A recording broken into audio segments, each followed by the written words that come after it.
Share dulu nggak? Share aja.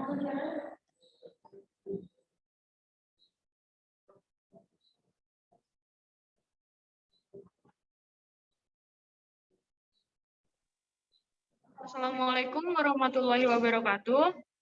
Kami dari kelompok 3 akan mempresentasikan tentang International Organization for Standardization ISO dengan beranggotakan ada Afifah Nurzahra, Andini Putri Kinanti, Ika Sriwijaya, Nisa Mulyani, dan Deta Putri Pristiawan.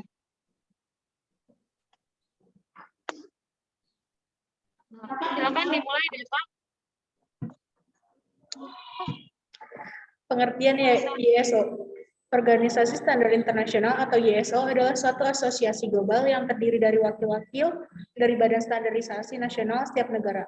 ISO merupakan suatu organisasi di luar pemerintahan non-government organization yang berdiri sejak tahun 1947. Misi dari ISO adalah untuk pengembangan standarisasi dan kegiatan-kegiatan terkait lainnya dengan harapan untuk membantu perdagangan internasional dan juga untuk membantu pengembangan kerjasama secara global di bidang ilmu pengetahuan, teknologi, dan kegiatan ekonomi. Nama ISO. ISO berasal dari bahasa Latin Greek, isos yang mempunyai arti sama. Dalam kata ISO juga banyak dijumpai misalnya pada ismetric, isomer, isomeni, dan sebagainya. Dari kata sama menjadi standar, inilah ISO dipilih sebagai nama organisasi yang mudah untuk dipahami dalam rangka menghindari penyingkatan kependekannya bila diterjemahkan ke dalam bahasa lain dari negara anggota.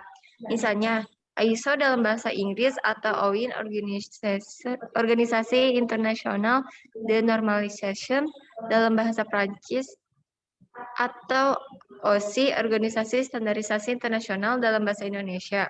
Dengan demikian, apapun bahasa yang digunakan organisasi ini namanya tetap ISO.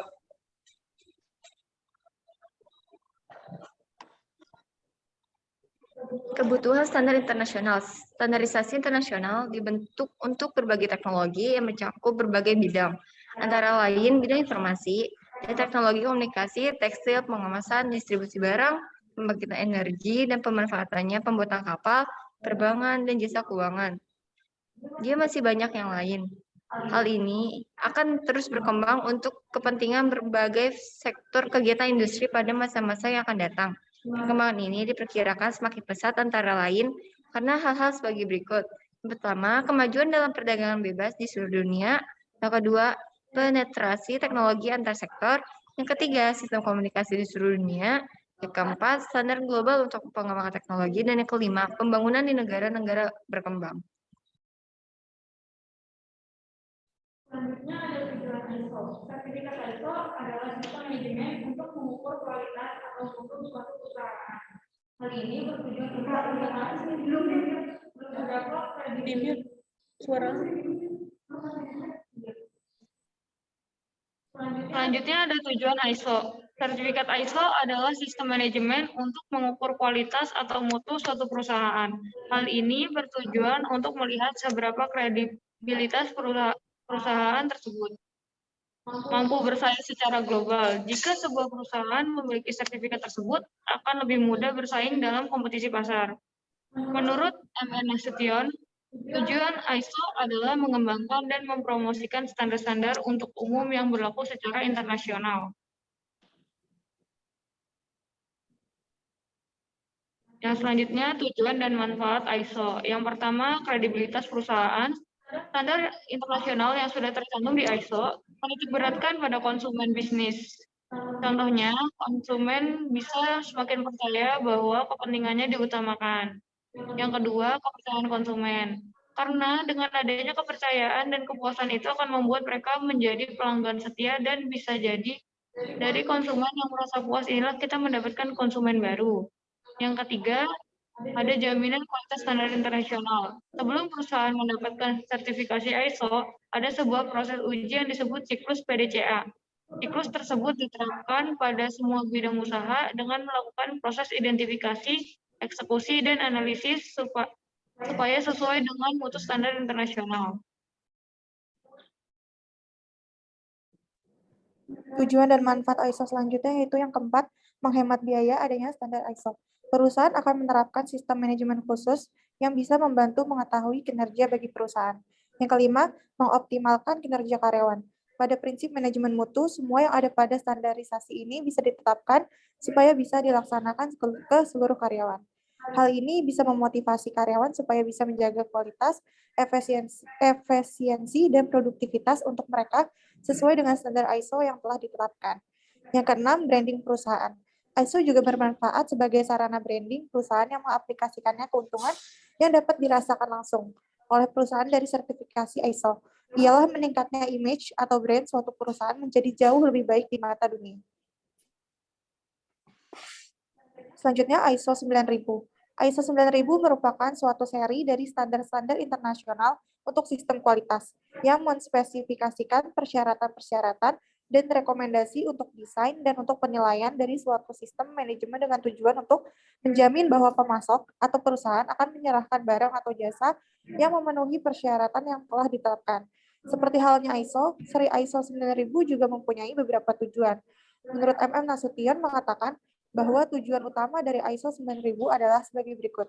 Organisasi dapat mencapai dan mempertahankan kualitas produk atau jasa yang dihasilkan, sehingga secara berkesinambungan dapat memenuhi kebutuhan para pembeli.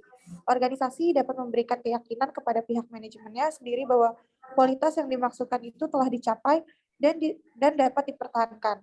Organisasi dapat memberikan keyakinan kepada pihak pembeli bahwa kualitas yang dimaksudkan itu telah dicapai dalam produk atau jasa yang dijual.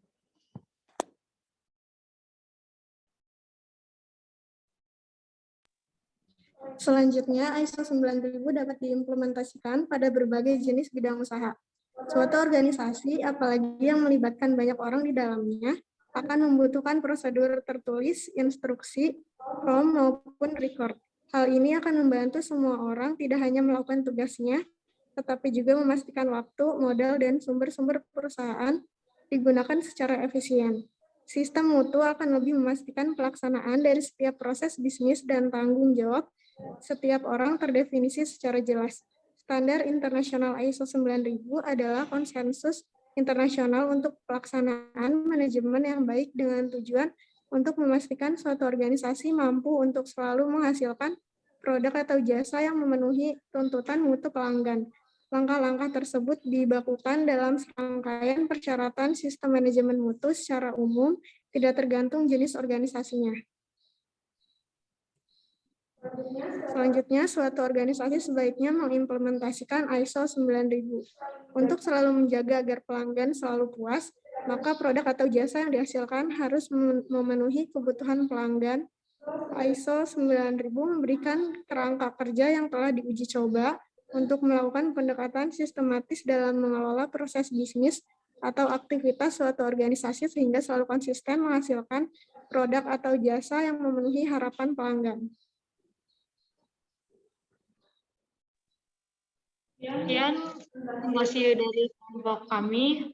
Kurang lebihnya mohon maaf. Wassalamualaikum warahmatullahi wabarakatuh.